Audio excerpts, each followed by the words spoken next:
Hello everyone. आप में से बहुत सारे लोग आकर कमेंट सेक्शन में कमेंट करते हैं कि मुझे व्लॉगिंग शुरू कर देनी चाहिए।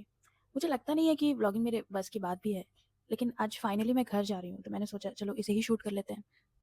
तो सबसे पहले शुरू करते हैं दुनिया का सबसे मुश्किल काम, पैकिंग, जिसे करते हुए मुझे कपड़े तो कम मिलते हैं और रिग्रेट्स ज़्यादा। इसके बाद आता है आयरनिंग, मतलब मैं कोशिश करती हूँ कि कपड़े मुझसे ज़्यादा ठीक लगे, क्योंकि ट्रेन में कोई देखेगा तो बोलेगा डॉक्टर बनने वाली है, कपड़ों पे इतने रिंकल्स। तो इतना बुरा भी नहीं दिखना चाहिए। फिर चलिए आपको दिखा दूँ आउटफिट ऑफ द डे। आज का फिट है सिंपल, कंफर्टेबल और इतना डिसेंट कि अम्मी बोले कि बेटी अब थोड़ा तो संभल गई है। बस गाइस अब हॉस्टल को करते हैं गुड बाय। अपने हॉस्टल को देते हैं 4 दिनों के लिए थोड़ी शांति। अब क्योंकि रात का समय था तो मैं अकेले नहीं और अपने सीनियर के साथ निकल गई। रास्ते में बारिश हो रही थी और मैं बस इस टेंशन में थी कि मेरे कपड़े आयरन करने का पूरा मेहनत अब पानी में चला जाएगा, लिटरली। देखो व्लॉगिंग के नाम पे तो मुझे कुछ आता है नहीं, मैं बस ट्राई कर रही हूँ। हो सकता है मैं आप लोगों को डिसअपॉइंट कर दूँ, but I am trying very hard just for you. इसके बाद हम फाइनली पहुंच गए जंक्शन, वो भी अपने फेवरेट सीनियर के साथ, मेरे अदनान सर। ये बंदा खुद डॉक्टर बनेगा पर आज पोर्टर का रोल निभा रहा है। मतलब डेडिकेशन नाम की चीज़ देखो तुम। मतलब मेरे से ज़्यादा तो टेंशन सर को होती है कि इसे टाइम पे पहुंचा दूं, उसका बैग उठा लूं, उसके सामान को रख दूं। और प्लेटफॉर्म पे जाते ही सर का टिपिकल सीनियर मोड ऑन हो जाता है। ध्यान से चलना, इधर पानी है, स्लीपर संभाल के, फ़ोन अंदर रखो।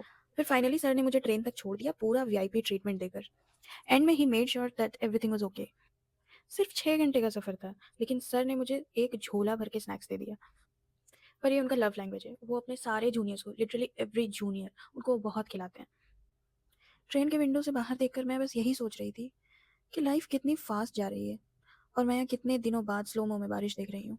कितनी बार हम सफ़र में होते हैं लेकिन दिमाग हमारा कहीं और होता है। बारिश हो रही थी लेकिन मेरा दिमाग ओवर थिंकिंग का फुल सीजन प्ले कर रहा था। प्लेटफॉर्म पे उतरते ही रियलिटी चेक मिल जाता है। उतरते ही लगा कि अब मैं एक इंडिपेंडेंट वुमन हो चुकी हूँ। ट्रॉली उठा ली, वो भी खुद। सारी सीढ़ियाँ चढ़ ली ट्रॉली लेकर, वो भी खुद। बस घर पे ये नहीं बोलना है, वरना वहाँ पे नाजुक अली वाला स्टेटस छिन जाएगा। लेकिन जब ट्रॉली उठाई और 2 बार सीढ़ियों से ऊपर नीचे होना पड़ा ना, तो हीरोइन से डायरेक्ट मजदूर मोड ऑन हो गया। प्लेटफॉर्म पे मुझे कुछ ज़्यादा ही देर इंतज़ार करना पड़ गया, क्योंकि मैं यहाँ प्लेटफॉर्म पे खड़ी भैया का वेट कर रही थी और भैया वो फुल कॉन्फिडेंस के साथ गलत स्टेशन पे मेरा इंतज़ार कर रहे थे।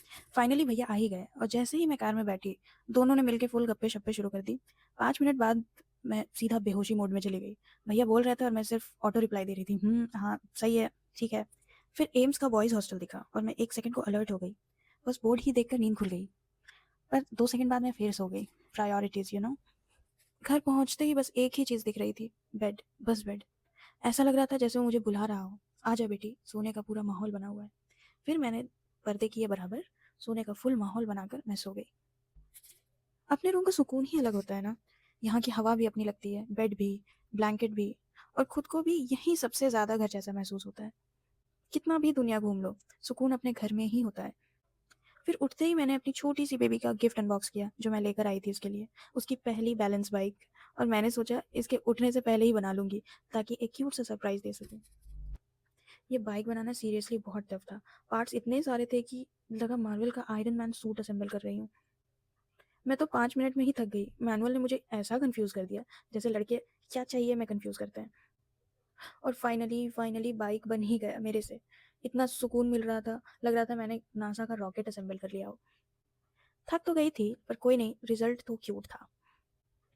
मेरी प्यारी सी बेबी उठ गई और मुझे देखकर थोड़ा शॉक हो गई, जैसे बोल रही थी कि ये फ़ोन के अंदर से बाहर कैसे आ गई? पर फिर एकदम से पहचान लिया और उसका एक्सप्रेशन तो प्राइसलेस था। उसने तो मुझे बस वीडियो कॉल्स पे ही देखा था ना। मैं 6 या 7 महीने बाद घर आ रही थी, तो मुझे पहचान नहीं पा रही थी एक बार में। उसे मैं वीडियो कॉल से सीधा 3D वर्ज़न में दिख गई, तो थोड़ा तो शॉक होना बनता था। फिर मैडम ने अपनी बाइक चलाई, ऐसे कॉन्फिडेंस के साथ चढ़ी जैसे ट्रेनिंग पहले से ले ली हो। मुझे डाउट था पता नहीं पसंद आएगा कि नहीं, पर इसे ये बहुत पसंद आया। सारा दिन इसी से खेलती रही।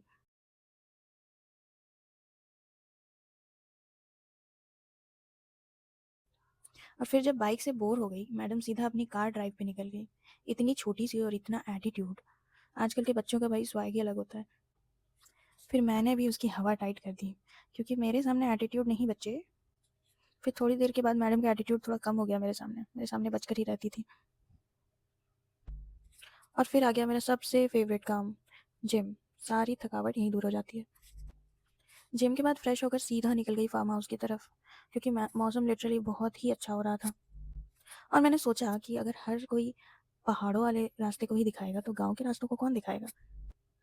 और एक बात बताऊँ, गाँव के रास्ते मुझे बहुत पसंद है।